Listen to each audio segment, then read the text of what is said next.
I do think it's kind of interesting. There are certain things that police can and cannot do, and I think before we simply assume that adding more officers simply solves the problem, that you need to have better understanding, I think, of what the problem is, especially when it relates to homicide.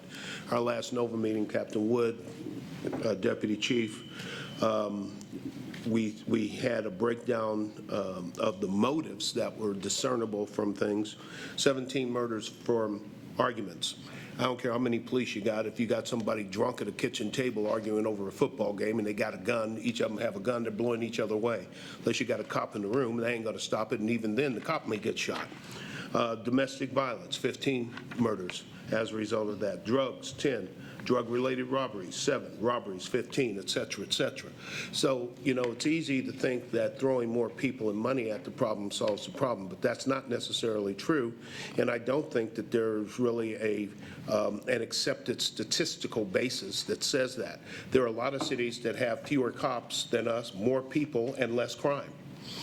It's not an anomaly. But frankly, I don't care how you slice it or dice it, when you look at places where there are fewer guns on the street, there's fewer homicides. And we need to come to grips with it. You can say whatever you want, but having all the police in the world out there when you got everybody else armed isn't going to make a difference until you take the guns out of people's hands that should not have them. And we have not done anything in that regard. So we got 19-year-olds who can have concealed weapons with no permit, no training, and running around with guns in their cars, and officers walking up and approaching them at night, whatever the case may be. You can be illegally drunk, illegally smoking a cigarette, and legally strapped in this state. That's a crazy combination of things. So if you're going to look at it, then you have to look at not only if you want to have more police, then we need fewer guns. And if we need fewer guns, then we need to decide who should and shouldn't have them. You know, perfect example is the guy down in Fort Lauderdale. He went to FBI. They knew he was crazy. His gun was taken away, and they gave it back to him anyhow. You know, if you give a crazy person a gun, what do you think is going to happen?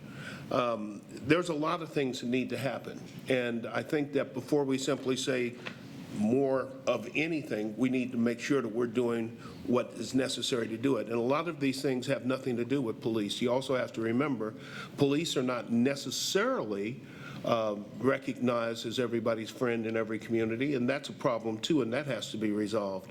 And that's what community policing is all about. But community policing is an amorphous term that some people accept and some people don't. So there's a lot of things that need to be discussed other than simply having more of something. We need to find out what's working and what's not. And one of the things that we need to make sure is working are the internal workings of the police department that we've talked about a lot, and we talk about it openly in NOVA. How do we get everybody on the same page, focused on the same issues, so that we're pushing the ball up the same hill? And that doesn't always happen. That's a process that's coming more and more into vogue internally, and I think it's working, and it will get better over time. More police intelligence, more license plate readers, more cameras in the city that would help identify perpetrators. Not everything is people. I don't think we necessarily make the best use of all the technology that's available. How about spreading ShotSpotter beyond where we currently are? How about doing a lot of things that we could be doing that we're not?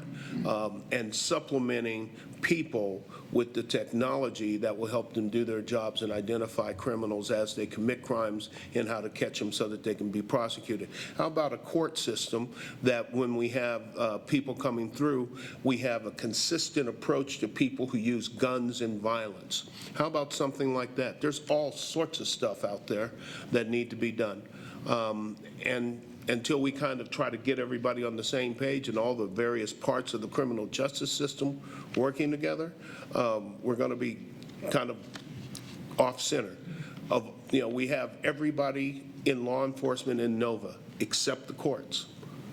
And the courts are very integral in terms of what we do here and in terms of how we approach the disposition of people who are engaged in gun violence.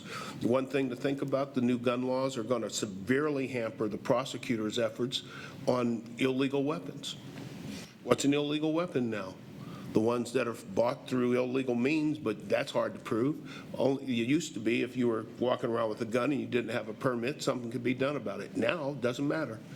So there will be a lot of cases that are not brought because of changes in the law on the state level that have no good impact on this city or other cities of our size. It's no mystery to me why we are in the top 10, along with St. Louis, of homicides in this country per capita. No mystery at all.